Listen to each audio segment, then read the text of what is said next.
안녕하세요. 저는 올해 40대 중반이 된 남자입니다. 몇 년 전 저에게 아주 무섭고 충격적인 일이 일어난 적이 있어서 이렇게 사연을 남겨요. 지금 생각해보면 너무 소름 돋고 몇 년이 지난 지금까지도 트라우마로 남겨져 있는데 여러분들도 꼭 조심하시길 바랄게요. 저와 아내는 주말 부부였습니다. 저는 서울에서 직장을 다니고 있었고 아내는 부산에서 일을 하고 있었는데 연애할 때부터 장거리 연애를 했어서 주말 부부가 되어도 괜찮을 것 같았어요.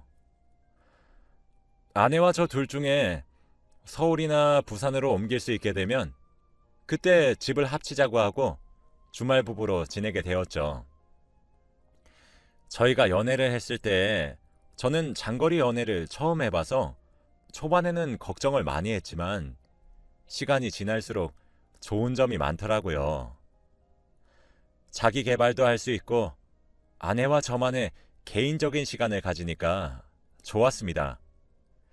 그래서 더 쉽게 주말 부부를 결정할 수 있었고요. 제가 주말 부부를 한다고 하니까 주위에서도 뜯어 말리는 거 있죠? 몸이 멀어지면 마음도 멀어진다고 하면서 장거리 연애는 괜찮지만 주말 부부는 힘들 거라고 차라리 다른 여자 만나라고 하더라고요. 제가 인터넷에 찾아봐도 주말 부부는 배우자가 바람 피우기 딱 좋다던지 집값과 기름값이 장난이 아니라고 하는 말이 너무 많았습니다. 그치만 저와 아내는 서로에게 신뢰가 많이 쌓여 있었고 제가 알던 아내는 바람을 피울 사람이 전혀 아니었기에 저희는 행복하게 결혼 생활을 시작했어요. 솔직히 신혼 때부터 주말 부부를 하니까 보고 싶기도 했고 결혼한 게 맞나 싶을 정도로 외로웠습니다. 아내도 저와 비슷했는지 결혼하자마자 아내가 바뀌었어요. 주말 부부라 할 수 없을 정도로 서울에 정말 자주 왔거든요. 아내는 일을 마치면 바로 부산에서 서울로 고속도로를 타고 밤늦게 왔고 새벽에 다시 부산으로 출근하기 위해 내려갔습니다. 평일에 적어도 2번은 왔는데 아내는 보고 싶어서 왔다며 저에게 많은 애정을 퍼부어 줬지요. 솔직히 부산에 혼자 있을 아내가 걱정되고 다른 남자가 있을까봐 무섭기도 했는데 이렇게 저를 좋아하는 마음을 보여주고 자주 저를 보러 와주니까 너무 안심되더라고요. 주말에만 만나는 주말 부부가 맞나 싶지만 그래도 자주 보니까 좋았습니다. 부산에 자주 내려가고 싶어도 일이 너무 바쁘기도 하고 그게 얼마나 힘든지 아니까 시도도 못했는데 아내는 그 힘듦을 감수하고 서울까지 와줘서 얼마나 고마웠는지 몰라요. 제 주위 사람들도 그런 아내의 모습을 보고 결혼 정말 잘했다라는 말을 엄청 많이 해주었습니다. 아무것도 아닌 저를 위해서 왕복 10시간을 달려서 와주니까요. 그래도 양심상 평일에 아내가 서울에 와주면 주말은 무조건 제가 부산으로 내려갔습니다. 부산으로 가면 아내의 집으로 가는 게 아니라 데이트를 해요. 아내는 집에 있기 싫다며 주말에는 맛있는 음식도 먹고 예쁜 것도 구경하면서 데이트를 하고 싶다고 합니다. 제가 장난식으로 왜? 집에 누구 숨겨놨어? 라고 장난을 친 적이 있어요. 원래 아내의 성격이라면 웃으면서 그게 무슨 소리야 라고 했을 텐데 아내는 갑자기 정색을 하면서 말이 너무 심한 거 아니야? 라고 하더라고요. 솔직히 화를 내는 아내를 보니까 왠지 집을 가봐야 할 것 같았습니다. 주말 부부를 하고 아내의 집을 초반에만 가봤지 그 뒤로는 한 번도 간 적이 없어서 가보기로 했어요. 그래서 다음 주 주말에 저는 아내가 살고 있는 부산으로 갔습니다. 그날은 아내의 집에서 편안하게 쉬고 싶기도 했고 저번에 정색을 하고 화를 낸 게 찝찝해서 눈으로 확인해보고 싶기도 했거든요.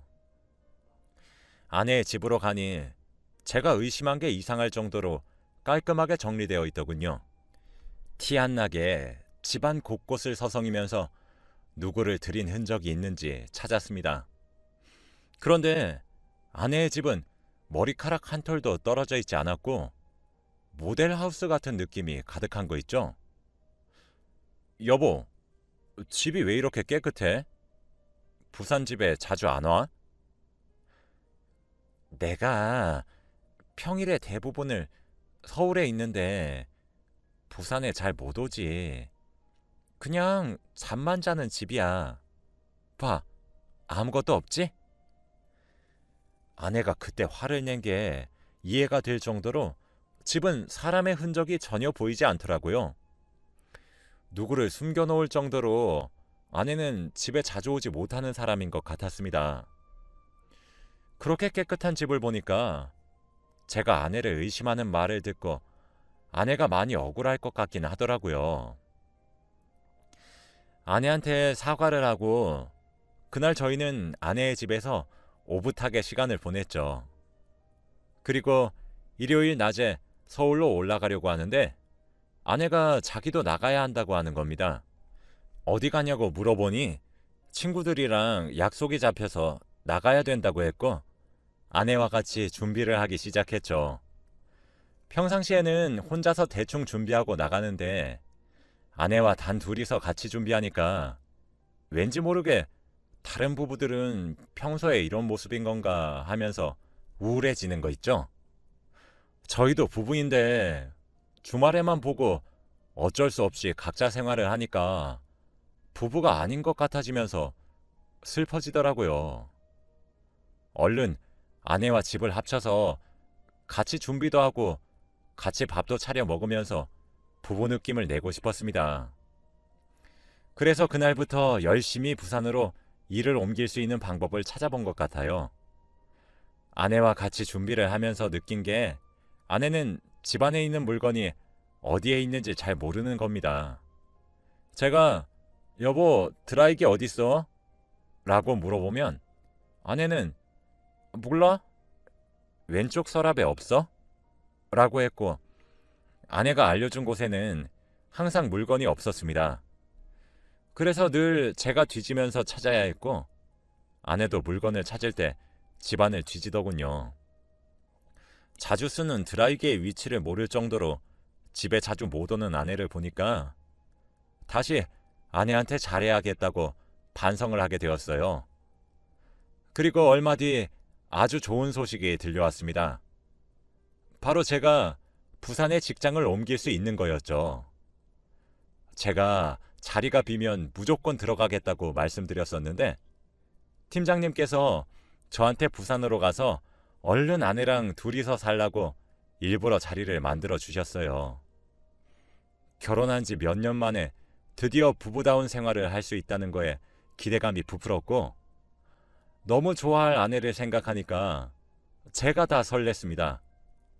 그리고 드디어 저희 사이에 아이가 생길 수 있겠다는 생각도 했어요. 사실 저와 아내는 결혼 전부터 아이를 꼭 낳고 싶다고 했지만 주말 부부여서 여유가 없었고 육아를 아내 혼자서 할 수는 없었기에 시도를 하지 못했거든요. 그런데 제가 부산으로 이사를 가면 아내와 제 사이에 아이가 생길 수 있게 되었죠. 저는 그 소식을 듣고 바로 아내에게 전화를 건 뒤 소식을 전했습니다. 여보, 아주 좋은 소식이 있어. 나 드디어 부산으로 직장 옮긴다? 우리 드디어 합칠 수 있어. 이제 서울이랑 부산 왔다 갔다 안 해도 된다고. 근데 아내는 제 예상과 다르게 오히려 침착하고 조용하게 말하더라고요. 아, 그래? 원래 아내 성격이라면 제 말을 듣고 너무 좋아서 펄쩍펄쩍 뛸 게 분명한데 이렇게까지 침착한 반응인 아내를 보니까 제가 부산에 가는 걸 별로 반가워하지 않는 눈치더라고요. 왜 그래? 싫어? 여보 매일 일 마치고 서울까지 오는 것도 힘들었잖아. 그리고 결혼 전에도 일 정리되면 합치자고 했고. 그리고 우리 이제 나이도 얼추 있어서 아이도 낳아야지. 아이? 너무 이르지 않나? 난 아직 일이 더 좋은데. 그리고 난 지금도 좋아. 굳이 나를 위해서 부산까지 올 필요 없어. 내가 가면 되지.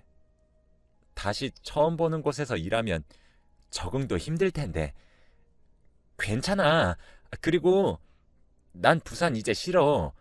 내가 서울로 가고 싶어. 여보가 직장 옮기지 말고 내가 서울로 옮겨볼게. 부산으로 갈 날만 기다렸는데 이렇게까지 반대를 하다니요. 그리고 무엇보다 아직 아이를 낳을 생각이 없다는 아내를 보고 더 놀랍고 충격적이었어요. 이제 둘 다 30대라서 한시가 급한데 아이를 낳는 것이 이르다는 게 말이 되나요?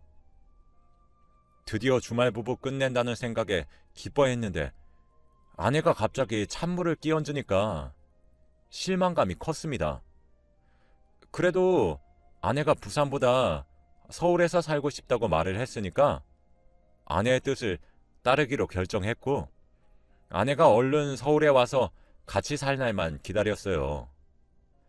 아내는 금방 서울로 옮길 수 있다고 했고 이번은 왠지 자리가 빌 것 같다며 기대했지만 늘 예상과는 다르게 안 됐습니다.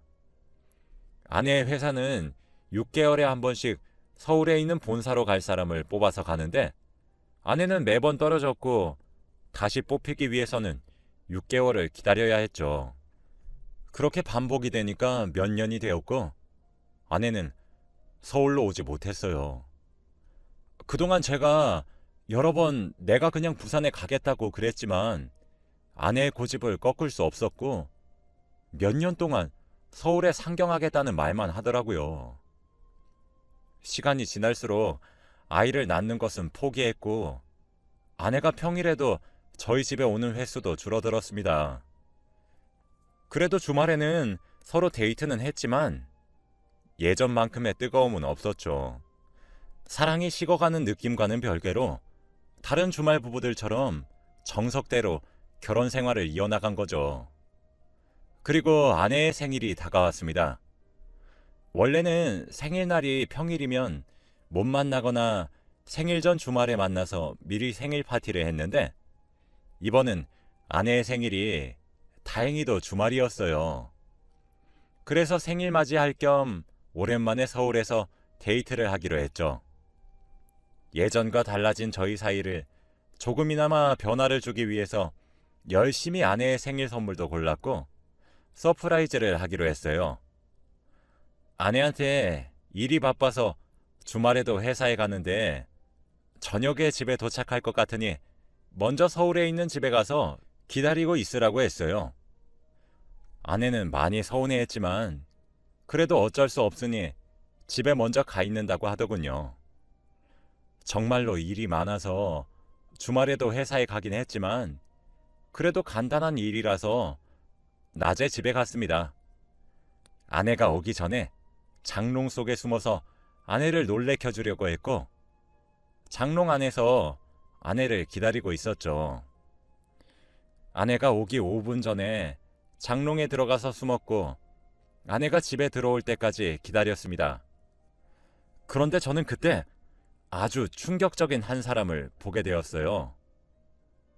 옷장 문 사이로 침대 밑을 보는데 낯선 사람과 눈이 마주쳤거든요. 바로 제 침대 밑에 있었습니다. 저는 너무 기겁하고 놀라서 으악! 이라는 소리를 지르고 옷장에서 나와서 그 사람을 끌어냈어요. 한 젊은 남자였고 너무 무섭고 소름이 돋아서 아무 말도 할 수 없었죠. 우리 집에 있는 물건을 훔치려고 들어온 도둑인데 제가 낮에 집을 와버려서 못 탈출하고 침대 밑으로 숨어버린 거라고 생각했어요. 저는 그 사람한테 화를 내면서 당신 뭐야? 왜 들어왔어? 라고 말을 했는데 그 사람은 아무 말도 하지 않더라고요. 아씨, 이 말만 반복했지 왜 우리 집에 들어왔고 왜 침대 밑에 있었는지 아무것도 말하지 않았죠. 경찰에 신고를 하고 싶었지만 제 두 손은 그 사람의 멱살을 잡고 있었고 경찰에 신고를 하면 보복이 있을까봐 두려워서 손을 쓸 수 없었는데 그때 마침 아내가 저희 집 현관문 비밀번호를 누르는 소리가 들리더라고요. 그때 저는 드디어 경찰에 신고할 수 있겠다는 생각에 기뻤는데 아내는 집에 들어오자마자 소리를 지르며 으악 하는 겁니다. 아내도 저희 집에 낯선 사람이 있으니까 너무 놀란 것 같았습니다. 놀란 아내에게 저는 얼른 경찰에 신고해 도둑이야 라고 했지만 아내는 너무 놀랐는지 입만 막고 있었고 경찰에 신고를 못 하더라고요. 가만히 서 있지 말고 얼른 신고하라니까. 빨리 112에 전화해. 제가 언성이 높아지고 화를 내니까 아내는 드디어 정신을 차렸는지 알겠어 라고 하며 신고를 했습니다. 그런데 갑자기 그 남자는 소리를 지르면서 뭐야 왜 전화해 라고 하더라고요. 드디어 상황 파악이 된 건지 신고하지 마 라고 했고 저는 경찰이 오기를 기다렸습니다. 그런데 그 남자가 충격적인 말을 하더라고요. 저희 아내의 이름이 미화인데 아내의 이름을 부르면서 미화야, 네가 어떻게 나한테 그래? 내가 너 때문에 어떤 짓까지 했는데? 라고 하는 게 아니겠습니까? 어떻게 그 남자가 제 아내의 이름을 아는 건가요? 아내는 당황하면서 식은땀을 줄줄 흘리고 있었고 저는 아내에게 뭐야 당신? 이 사람이랑 아는 사람이야? 라고 했어요. 아내는 동공이 심하게 흔들렸고 저는 그 사람의 멱살을 잡고 있던 손목에 힘이 스르륵 풀리더라고요. 정말 아내의 사생활은 충격적이었습니다. 그 사람은 바로 아내가 만나고 있던 사람이었거든요. 정말 어떻게 이런 일이 생길 수 있죠? 그것도 아내 생일날 말이죠. 그때 경찰이 들이닥쳤고 그 사람은 수갑이 채워진 채로 경찰서로 갔습니다. 저는 상황 파악도 제대로 되지 않은 채로 벙쪄서 경찰서로 따라갔고 그 남자가 경찰에게 조사를 받는 과정에서 충격적인 사실을 하나 더 알았어요. 그 사람은 바로 아내의 전 남자친구였다는 사실을요. 그리고 더 대박인 사실은 바로 아내와 사귈 당시에 아내 대신 교도소에 갔다 왔대요. 아내가 운전하면서 사고를 냈는데 조수석에 타고 있던 그 남자가 아내 대신 감옥에 가주었다고 하더라고요. 어떻게 이런 일이 있을 수 있나요? 그 남자는 출소를 하고 아내와 다시 만났고 아내는 서울에서 그 사람을 만난 거였죠. 아내가 결혼 초에 서울에 평일에도 오고 자주 왔던 게 바로 그 사람 때문이었습니다. 아내는 저에게 나 그 사람 안 사랑해. 그 사람은 나 대신 감옥에 가준 게 양심상 걸려서 그래서 잠깐 만난 거였어. 정리하려고 했어. 라며 핑계를 대었고 저는 믿을 수 없었죠. 저 몰래 저희 집에서 자주 만난 모양입니다. 어떻게 침대 밑에 숨어 있을 수 있나요? 아내는 제가 늦게 온다는 말을 듣고 그 사람을 불렀고 그 남자는 아내가 아니라 제가 그 집에 들어오니까 너무 놀라서 침대 밑에 숨었다고 해요. 정말 믿기지 않은 상황입니다. 더 놀라운 건 또 한 가지 더 있었어요. 바로 아내는 이미 오래전에 서울에서 일을 하고 있었다는 사실을요. 아내는 서울로 발령난 지 오래되었고 부산에 있는 집도 서울로 이사를 했다고 합니다. 그래서 그 남자와 자주 만날 수 있었고 저는 뒷전이었던 거죠. 제가 늘 부산에 갈 때마다 친구 집을 빌려서 거짓말 친 거래요. 그래서 드라이기 위치도 모르고 그랬나 봐요. 생각해보면 증거가 이렇게 많았는데 왜 저는 몰랐던 걸까요? 지금 봐도 제가 너무 한스럽고 바보 같아요. 너무 후회 중입니다. 한 번에 아내의 비밀을 알아버리니까 감당이 되지 않았고 화도 안 나는 거 있죠? 오히려 덤덤했고 자책만 했습니다. 아내는 이제 만천하에 자신의 비밀이 다 드러났으니 아무 말도 하지 못했고 멍하니 앉아 있더라고요. 경찰도 이런 사건은 처음이었다고 말을 했고 수사를 제대로 하기 시작했어요. 예전에 아내가 냈던 사고를 다시 재수사하기 시작했고 아내는 가중처벌까지 받으면서 감옥에 갈 수밖에 없었죠. 그 남자는 저에게 죄송하다고 사과를 했지만 저는 받아주지 않았습니다. 그 남자도 아내에게 배신당하고 화도 났겠지만 저 몰래 아내와 바람을 피우고 제 집에 함부로 들어온 건 잘못한 거니까요. 그 남자도 지금 생각해보면 왜 아내를 믿고 감옥에 대신 가졌는지 후회된다고 해요. 정말 그 사람은 감옥에서 몇 년 동안 있으면서 얼마나 힘들었을까요? 자기가 저지른 일도 아닌데 말이죠. 아무튼 저는 집으로 돌아와서 이사 준비를 했어요. 더 이상 그곳에서 못 살 것 같더라고요. 그리고 이사를 하면서 침대를 들여놓지 않았어요. 그때 옷장 속에서 침대 밑에서 그 남자와 눈이 마주친 게 트라우마로 남아서 침대 밑에 늘 누군가가 있을 것 같았거든요. 지금 생각해도 너무 충격적이고 소름이 돋습니다. 결국 아내는 감옥에 갔어요. 자연스럽게 이혼을 했고 저는 혼자가 되었죠. 그리고 지금 글을 쓰고 있는 시점은 이혼한 지 3년이 다 되어 갑니다.